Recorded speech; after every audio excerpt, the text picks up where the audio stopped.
Assalamu alaikum wa rahmatullahi wa barakatuh. I am Muhammad Jahiruddin Lashkar and I am a medical student from India, Kolkata. A couple in the state of West Bengal, India, since they had no children during their 9-year marriage life. Hence, the husband preserved his sperm in a laboratory. 2 years after the husband's death, the wife gave birth to a child with the help of medical science, IVF, from the preserved sperm.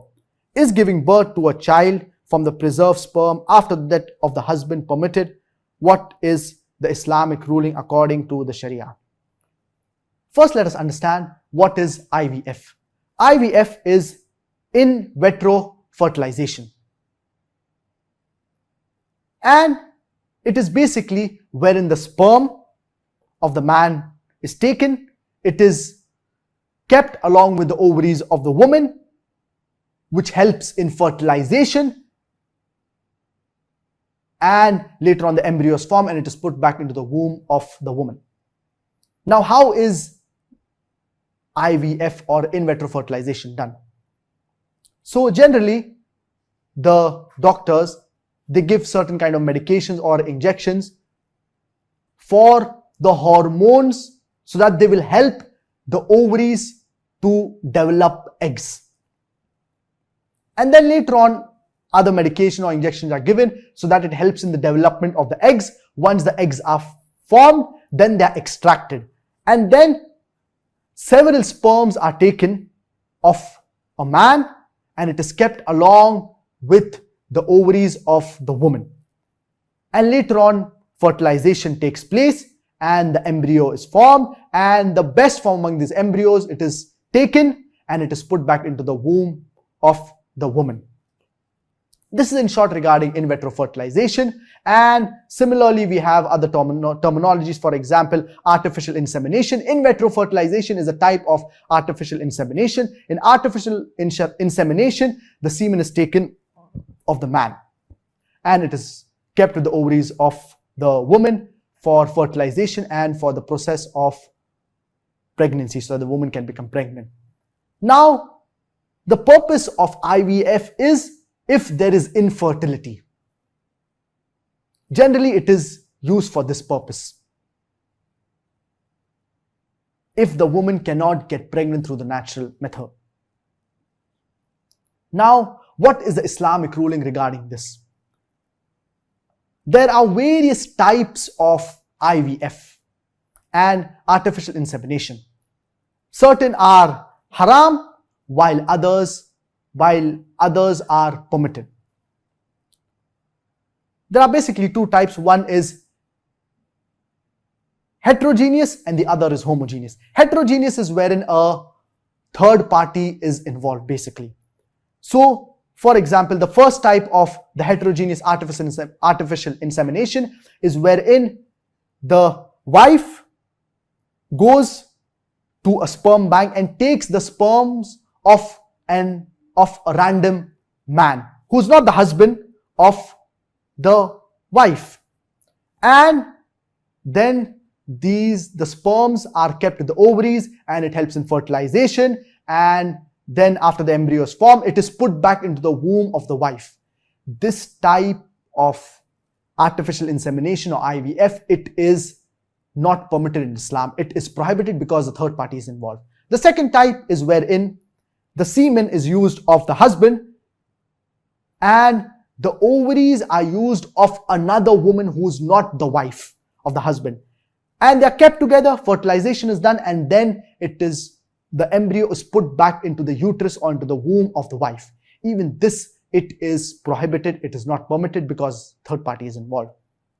From among the homogeneous types of artificial insemination is, the first type is wherein the sperm is taken of the husband, the ovaries are taken of the woman, they are kept together, fertilization is done, and then the embryo is put into the womb of another woman who's not the wife of the husband, which is called as surrogate mother. Even this, it is haram, it is prohibited.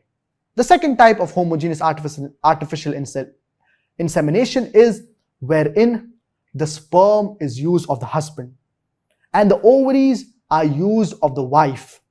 They are kept together, fertilization takes place, and the embryo is put back. After the formation of the embryo is put back into the womb of the wife. This is the type which is permitted, because only the husband and wife, they are involved and no third party is involved. So for IVF to be permitted, the sperm or the semen, it should be of the husband. The sperm should be of the husband. The ovaries should be of the wife. And after fertilization takes place, when the embryo is formed, it should be put back into the womb of the wife. No third party should be involved. And IVF or artificial insemination should only be used as a last resort.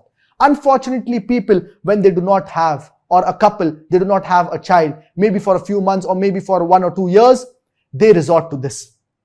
If there is a medical issue, or if there is infertility, or if, for example, the sperm of the husband is healthy and the ovaries of the wife are healthy, but there's a problem in the passage due to which the wife is unable to get pregnant. So in this situation, there is no problem if there is a medical issue and if other methods are not working. But generally, this should be avoided. A person should be content with the decree of Allah subhanahu wa ta'ala. Now, coming back to your question regarding preserving the sperm, and after the husband dies, using it, the wife using it for IVF, why would a person do such a thing? And the scholars, they say that you should use it then and there and you should not preserve it. And if such a thing is done, then the child that is born would be without a father. So there is no need for doing such a thing, and this should be avoided, especially because the husband has already passed away.